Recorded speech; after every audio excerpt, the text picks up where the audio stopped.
வெளியேற்றக்கூடியவர்களாகவோ நம்மால் செயல்பட முடியாது. வெறுமனே அது பாய்ந்தோட ஒரு பாதையாக, ஒரு வெற்றிடமாக, தடை ஏற்படுத்தாத ஒரு நபராக நாம் இருப்பது. இதுதான் இந்த நித்தியானந்த தவத்திலே செய்கிறோம். ஒரு ஃப்ளோ, ஒரு ஓட்டம், எங்கும் நிரம்பி இருக்கும் இறைத்துகள் நம் உடலிலே உயிரிலே பாய்ந்து ஓடுகிறது. உள்ளே வருவதும் வெளியே போவதுமாக இருக்கும்.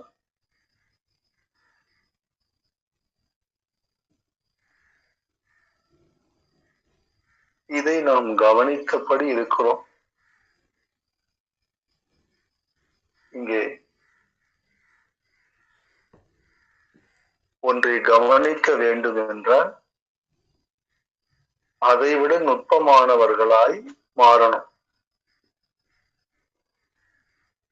ஒருவர் பேசுகிறார், நாம் கேட்கிறோம் என்றால்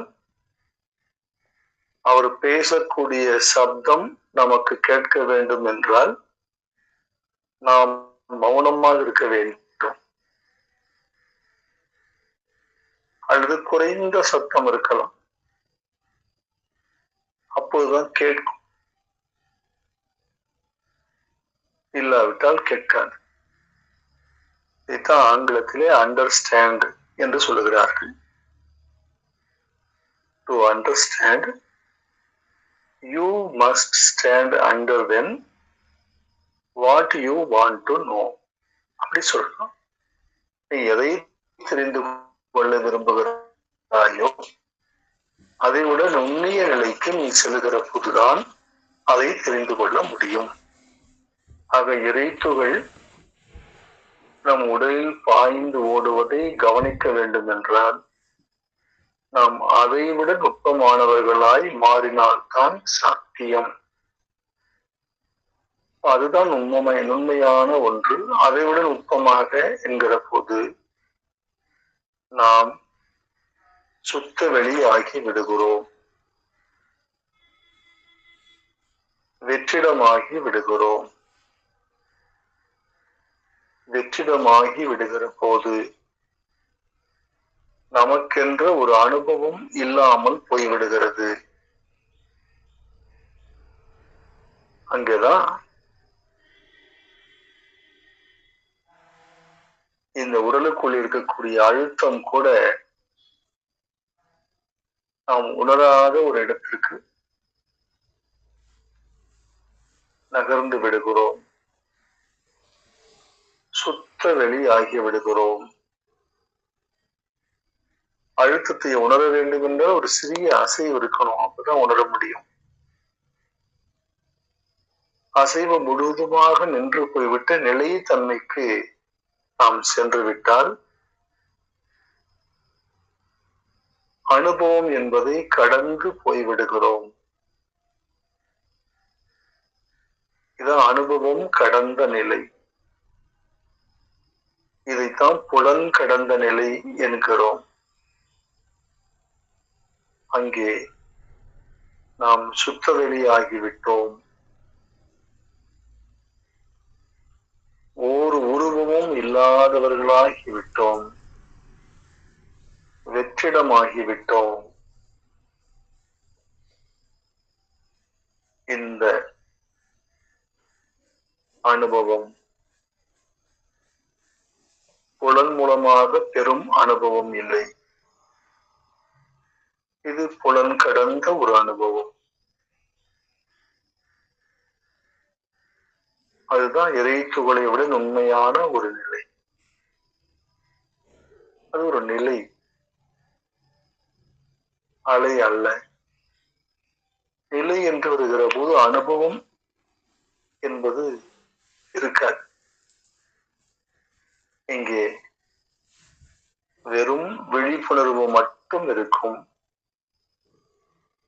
அனுபவிப்பவரும் இல்லை, அனுபவிக்க எந்த பொருளும் இல்லை. இந்த நிலையைத்தான் பூரண நிலை, முழுமை பேறு, எங்கும் நிறைந்த ஒரு தன்மை என்று பல வார்த்தைகளால் குறிப்பிடுகிறார்கள்.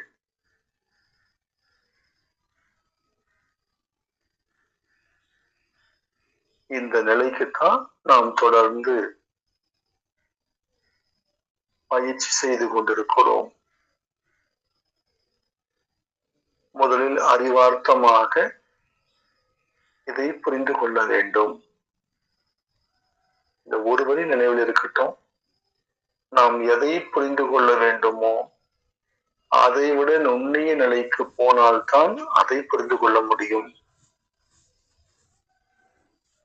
ஆகவே நிலைத்தன்மைக்கு நாம் போனால்தான் அலைகள் அனைத்தையும் புரிந்து கொள்ள முடியும். நாம் நிலையாக போய்விடுகிற போது அனுபவம் என்பதை கடந்து போய்விடுகிறோம். ஆதி நிலை வெளியில் அணு எவ்வாறு அவதரித்தது என்றறிய போனார் எல்லாம் ஆதியாம் நிலையடைந்தார், அறிவு அங்கேது என்பார் மகரிஷி. அந்த நுண்ணிய நிலைக்கு போகிற போது நாமும் ஆதி நிலையாகிவிட்டோம். அனுபவம் இல்லை, ஆகவே அது அறிவு அங்கு இல்லை. இதுதான் முழுமை பேறு. இதை அறிவார்த்தமாக புரிந்து கொள்ள வேண்டும். அதை அனுபவத்திலே உணர வேண்டும் என்ற அளவில் இன்றைய சிந்தனையை நிறைவு செய்து கொள்ளலாம். மீண்டும் நாளை சந்திக்கலாம். வாழ்க வையகம், வாழ்க வளமுடன். அன்பாக, அமைதியாக, ஆனந்தமாக வாழ்வோம். வாழ்க வையகம், வாழ்க வையகம், வாழ்க வளமுடன்.